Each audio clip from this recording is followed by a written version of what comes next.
How to enable or disable developer options in Android. Hello everyone, welcome to this channel. I'm Emily and I'm here to help you out today. So without any delay, let's get started.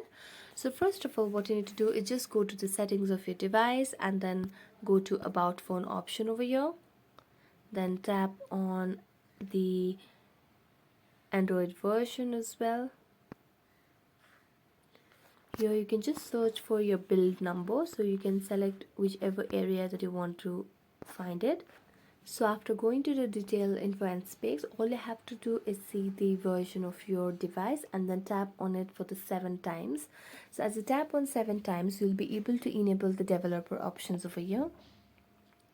Now as I tap on the developer options over here, you just have to go to the additional settings and scroll down to the very end, and you can see the developer options has been enabled. Now to disable it, you just have to get into it and toggle off this option over here, and your developer options has been disabled.